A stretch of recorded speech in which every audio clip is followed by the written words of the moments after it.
আসসালামু আলাইকুম। আজকের ভিডিওতে আমি কথা বলবো একই সেক্টরের দুইটা ভিন্ন পেশা নিয়ে, আউসবিল্ডিং পেশা নিয়ে। এবং বর্তমানে আমি আছি হামবুর্গ এয়ারপোর্টে, জার্মানির হামবুর্গে যে এয়ারপোর্ট রয়েছে সেই এয়ারপোর্টে। আমি এখন রেডিসন ব্লু এর সামনে, দেখতে পাচ্ছেন আমার পিছনে। আমি একটু আগে রেডিসন ব্লুতে সার্ভিসম্যান হিসেবে কাজ করে আসছি। সো ওই ব্যাপারে অ্যাকচুয়ালি কথা বলবো।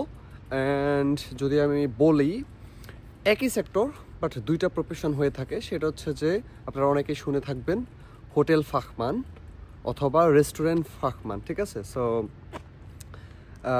এই ব্যাপারটা প্রায় একই বলতে পারেন, আবার একটু আলাদাও বলতে পারেন। এখানে যেহেতু সেক্টর একই, গ্যাস্ট্রোনমি সেক্টর, সো এখানে আমি দুইটা ওয়ার্ড বলছি, আপনারা হয়তো বা শুনছেন। সেটা হচ্ছে যে কি রেস্টুরেন্ট ফাখমান অথবা হোটেল ফাখমান।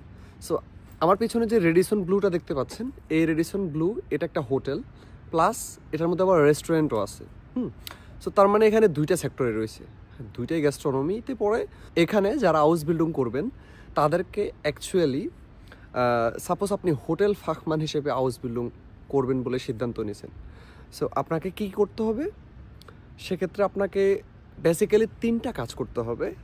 নাম্বার ওয়ান, হোটেল ফাখমান হিসেবে আপনাকে রিসিপশনিস্ট হিসেবেও কাজ শিখতে হবে। কীভাবে কাস্টমারদের সাথে আপনি কথা বলবেন, কিভাবে একটা রুম বুক করতে হয়, কিভাবে বিভিন্ন ইনকোয়ারি ইত্যাদি আপনি শিখবেন রিসিপশনিস্ট হিসেবে।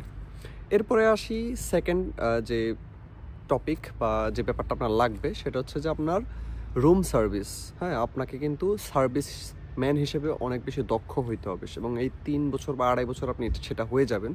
সো আপনাকে রুম সার্ভিস এবং হাউসকিপিং টাইপের কাজকর্ম করতে হইতে পারে। এরপর হচ্ছে থার্ড পয়েন্ট, সেটা হচ্ছে যে আপনাকে কিচেনে কাজ করতে হইতে পারে।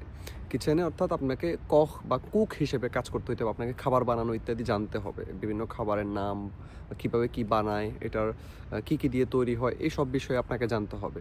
আর রেস্টুরেন্ট ফাখমান যেটা বলছিলাম, সেটা হচ্ছে রেস্টুরেন্টের উপর বেস করে আপনাকে বার কিপার হইতে হবে, আপনাকে বারে কাজ করতে হইতে পারে। যেভাবে আমি একটু আগে করে আসছি, এটা আমার ছোট্ট একটা পার্ট টাইম জব। আমি আমার সাইক্লিং ট্যুরের জন্য এটা করতেছি আপাতত। অনেক বেশি পেইন হয়ে যায় part time job, house building সব কিছু মিলায়, তবু আমাকে করতে হচ্ছে, আমার টাকা পয়সার দরকার, দ্যাটস ওয়াই। সো এরপরে জানি না আমি করবো কি করবো না, বাট স্বল্প সময়ের জন্য এটা করতেছি, by the way. So restaurant ফাখমান হিসেবে আপনাকে আপনাকে হাতের মধ্যে মানে ট্যাবলেটের মধ্যে বিভিন্ন ড্রিঙ্কস নিয়ে যাওয়ার যে অভিজ্ঞতা, এটা আস্তে আস্তে আয়ত্ত করতে হবে, যেটা আমি পারি অলরেডি, যদি আমি হাউস বিল্ডিং করতেছি না, পার্ট টাইম জব। সো এরকম হোটেলগুলোতে আপনি করবেন কাজ, রেডিসন ব্লুতে না শুধু, আরও অন্যান্য যে হোটেলগুলো আছে।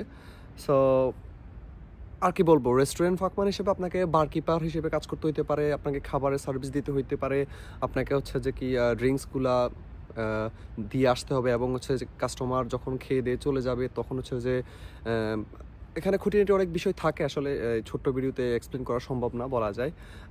আপনাকে একটা টেবিল কীভাবে সুন্দর করে সাজাইতে হয়, এক রেস্টুরেন্ট দেবেন এক একভাবে ডেকোরেশন করতেছে, কীভাবে করে, মানে সকালের নাস্তার ডেকোরেশন একরকম, দুপুরের লাঞ্চের ডেকোরেশনটা একরকম, রাতের ডিনারের ডেকোরেশনটা একরকম, কিভাবে ওয়াইন গ্লাস, তারপর বিয়ার গ্লাস, তারপর ওয়াটার গ্লাস সাজায় সুন্দরভাবে টেবিলে রাখতে হয়, আরও ইত্যাদি বিষয় আপনাকে শিখতে হবে এখানে আস্তে আস্তে।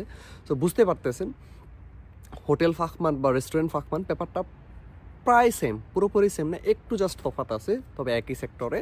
এবং এই হাউস বিল্ডিংটা করলে আপনাকে আপনার শিফট, আপনি কখন কাজ করেন, রাতে কাজ করতে হইতে পারে। যেমন আমি এখন আজকে 6টা থেকে রাত 11টা পর্যন্ত কাজ করছি, 12টা প্রায় বাজতে চলছে। সো এখানে আসলে এই সেক্টরে কাজ করলে আপনার একদিক থেকে খরচ বেঁচে যাবে, সেটা হচ্ছে যে আপনাকে খাবার একবেলা হইলে আপনি হোস্টেলে বা মানে হোটেলে বা রেস্টুরেন্টে আপনি খাইতে পারবেন, সেক্ষেত্রে আপনার খাবারের একটু সেভ হয়ে যাবে। যেমন আজকের খাবারটা আমি এখানে খাইছি এবং সাথে করে নিয়েও যাচ্ছি, 10 ইউরো টিপসও দিছে। সো এটা জানি না, রেস্টুরেন্টের উপর ডিপেন্ড করে। অ্যান্ড কি আর বলবো, এই তো, দ্যাটস অল। আই হোপ আপনারা ভিডিওটা ভালো পাইছেন। বাই দ্য ওয়ে, আমাদের A1 ব্যাচের রেজিস্ট্রেশন চলতেছে, খুব শীঘ্রই আমাদের A1 ব্যাচ শুরু হতে যাচ্ছে আগস্টের 10 তারিখ থেকে। সো আপনারা যারা যারা আগ্রহী, তারা আমাদের এই বর্তমান ব্যাচে জয়েন হইতে পারেন। এবং আরও একটা নিউজ, সেটা হচ্ছে যে আমাদের সেপ্টেম্বরের 1 তারিখ থেকে আরও একটা A1 ব্যাচ শুরু হতে যাচ্ছে। সেপ্টেম্বরের 1 তারিখ থেকে, আবারও বলছি, সেপ্টেম্বরের 1 তারিখ থেকে আরও একটা A1 ব্যাচ শুরু হতে যাচ্ছে। এবং সেপ্টেম্বরের 15 তারিখে আরও একটা A1 batch plus A2 batch শুরু হতে যাচ্ছে। সো তার মানে সামনে আরও 3টা ব্যাচ আসতেছে, 2টা হচ্ছে যে A1, একটা হচ্ছে যে A2। A1 হচ্ছে সেপ্টেম্বরের 1 তারিখে, আর সেপ্টেম্বরের 15 তারিখে A1 A2 দুইটাই। সো আপনারা আশা করি বুঝতে পারছেন। That's all. আশা করি সবাই বুঝতে পেরেছেন এবং হোটেল ফাহমান, রেস্টুরেন্ট ফাহমান সব কিছু হচ্ছে যে মোটামুটি একটা ধারণা দিতে পারছি। That's all. আজকের জন্য এতটুকুই। দেখা হবে অন্য কোনো ভিডিওতে। টিল দেন, আল্লাহ হাফেজ, আসসালামু আলাইকুম।